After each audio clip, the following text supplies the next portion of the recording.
Hello दोस्तों, हमारे channel में एक बार फिर से आपका स्वागत है। हमारे आज के इस आधुनिक युग में ना जाने कई ऐसी घटनाएं देखने को मिलती हैं जिनका जवाब हमारे विज्ञान के पास भी नहीं है। समय समय पर इस दुनिया में समय यात्रा से संबंधित कई ऐसी घटनाएं सामने आई हैं जिन्होंने हम सभी के होश उड़ा डाले हैं। आज की इस वीडियो में हम आपको ऐसी ही एक घटना के बारे में बताने वाले हैं जिसमें कि यात्रियों से भरी एक फ्लाइट अपनी डेस्टिनेशन पर करीब 35 साल बाद पहुंची। इस घटना के पीछे ऐसा क्या राज है, आइए आज की इस वीडियो में हम विस्तार से जानते हैं। लेकिन दोस्तों, आगे बढ़ने से पहले अगर आपने अभी तक हमें सब्सक्राइब नहीं किया है तो जल्द से जल्द हमें सब्सक्राइब कर लें और बेल आइकन को भी दबा दें, जिससे कि आपको हमारी आने वाली हर वीडियो की नोटिफिकेशंस बाकायदा मिलती रहे। तो चलिए शुरू करते हैं।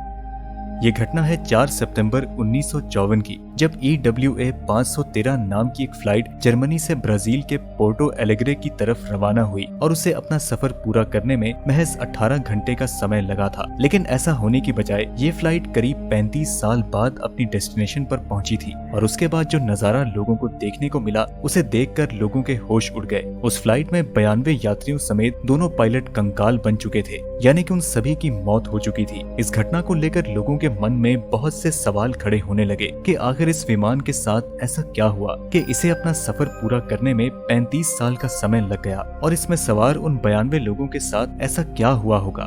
दोस्तों, जैसा कि हम आपको पहले भी बता चुके हैं कि इस फ्लाइट को अपना सफर तय करने में तकरीबन 18 घंटे का समय लगने वाला था, लेकिन अटलांटिक महासागर के ऊपर से उड़ते समय इस फ्लाइट का अपने कंट्रोल रूम से संपर्क टूट गया, जिसके बाद ये माना जाने लगा कि ये फ्लाइट शायद किसी दुर्घटना का शिकार हो चुकी है। सैन डिएगो एयरलाइंस की इस गुमशुदा फ्लाइट को ढूंढने के लिए सरकार ने कई सारे सर्च ऑपरेशंस जारी किए, लेकिन उनके हाथ केवल असफलता ही लगी। इसी तरह समय बीतता गया और इस फ्लाइट का कोई नामो निशान नहीं मिला और समय के साथ साथ लोग इस फ्लाइट के बारे में भूल गए। लेकिन तभी अचानक 12 अक्टूबर सन 1989 को ब्राजील के पोर्टो एलेग्रे के रडार में एक अज्ञात विमान नजर आया, जो कि देखने में काफी पुराना लग रहा था। एयरपोर्ट अथॉरिटी ने जांच करने पर पता लगा लिया कि ये वही फ्लाइट नंबर 513 है जो कि 35 साल पहले गायब हो चुकी थी और उस पर साफ साफ लिखा था सैन डिएगो एयरलाइंस। लेकिन जब कंट्रोल रूम के जरिए उस विमान से संपर्क किया गया तो वहाँ से कोई जवाब नहीं आया और न ही कोई उसमें से बाहर निकला। वहाँ की सिक्योरिटी ने मजबूरन उस प्लेन का दरवाजा तोड़कर उसके अंदर जाने का फैसला किया। काफी मुशक्कत के बाद जब वह दरवाजा खोला गया और सिक्योरिटी ने जब अंदर कदम रखा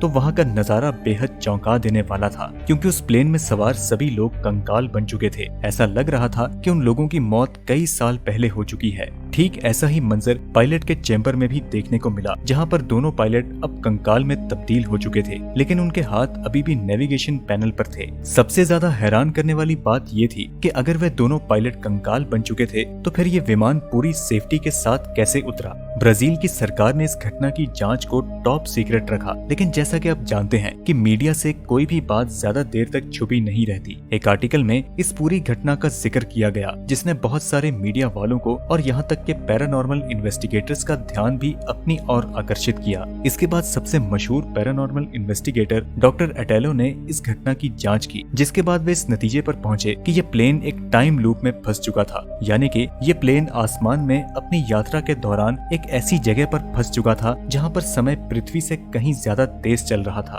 दोस्तों, अगर इस थ्योरी को माना जाए तो उस प्लेन को अपने मुताबिक सैन डिएगो पहुंचने में 18 घंटों का समय लगा था, लेकिन यहाँ धरती पर करीब 35 साल गुजर चुके थे और जैसे ही ये प्लेन इस टाइम लूप से निकलकर धरती पर वापस आया तो धरती के समय के अनुसार अब 35 साल गुजर चुके थे और यहाँ पर आते ही उसमें सवार सभी लोगों की मौत हो चुकी थी। लेकिन दोस्तों, सवाल अब भी यही था कि आखिर एक प्लेन 35 साल तक हवा में कैसे उड़ सकता है, क्योंकि ऐसे में तो उसका फ्यूल खत्म हो जाना चाहिए और वह सीधा जमीन पर क्रैश कर जाना चाहिए था। लेकिन इस थ्योरी के अनुसार इस प्लेन ने महज 18 घंटे ट्रेवल किया और यही कारण था कि ना तो उस प्लेन का फ्यूल खत्म हुआ और ना ही उस प्लेन पर किसी तरह का कोई डैमेज हुआ था। लेकिन जब प्लेन के फ्यूल टैंक की जांच की गई तो पाया गया कि वह पूरी तरह से सूख चुका था, यानी कि जब तक उस प्लेन में सवार सभी लोग उस टाइम लूप में फंसे हुए थे तब वह दूसरे समय के अनुसार चल रहे थे, जहाँ पर फ्यूल भी था, ऑक्सीजन भी थी और सभी लोग जिंदा थे। लेकिन जैसे ही वह धरती पर आए तो 35 साल के हिसाब से इस धरती पर सब कुछ बदल चुका था, क्योंकि अगर प्लेन में सवार लोग और पायलट उस टाइम लूप में ही मर जाते तो वह प्लेन धरती पर कैसे लैंड करता।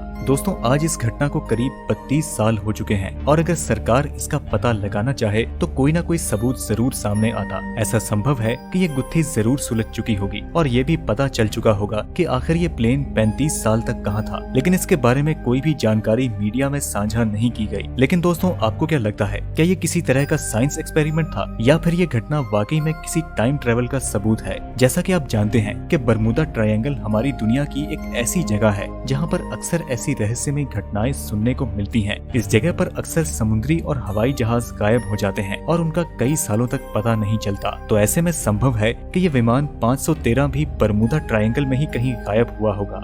दोस्तों, एल्बर्ट आइंस्टाइन की थ्योरी ऑफ रिलेटिविटी में ये चीज साफ साफ मेंशन की गई है कि समय को बदला जा सकता है और हम समय के आगे या फिर पीछे भी जा सकते हैं। इस थ्योरी के अनुसार अगर कोई वस्तु लाइट की रफ्तार से ज्यादा तेज चलती है तो उस ऑब्जेक्ट के लिए टाइम स्लो हो सकता है। इसी फैक्ट को साबित करने के लिए एक परीक्षण भी किया गया जहाँ पर 2 घड़ियों को लिया गया। दोनों का टाइम सेम था। एक को धरती पर रखा गया और दूसरी को एक जेट में रखा गया। उस जेट प्लेन ने अपनी पूरी रफ्तार के साथ अपना सफर तय किया और उसके बाद जब दोनों घड़ियों का समय मिलाया गया तो जेट प्लेन के अंदर जो घड़ी थी उसका समय धरती पर रखी हुई घड़ी से 5 सेकंड पीछे था। और ये 5 सेकंड का फर्क इसीलिए आया क्योंकि जेट की रफ्तार लाइट की रफ्तार से कम थी। इसी तरह दोस्तों, मान लें कि आपके पास एक ऐसा उपकरण है जो कि लाइट की रफ्तार से भी तेज की स्पीड से ट्रेवल कर सकता है और आप उस उपकरण में 1 घंटे तक ट्रेवल करते हैं और आपकी घड़ी में समय हुआ है 3:10, जबकि वास्तव में दुनिया की सारी घड़ियों में समय है 3:15। यूं तो आपकी घड़ी में भी 3:15 होने चाहिए, लेकिन आपकी स्पीड तेज थी इसीलिए आपका समय धीमा चल रहा था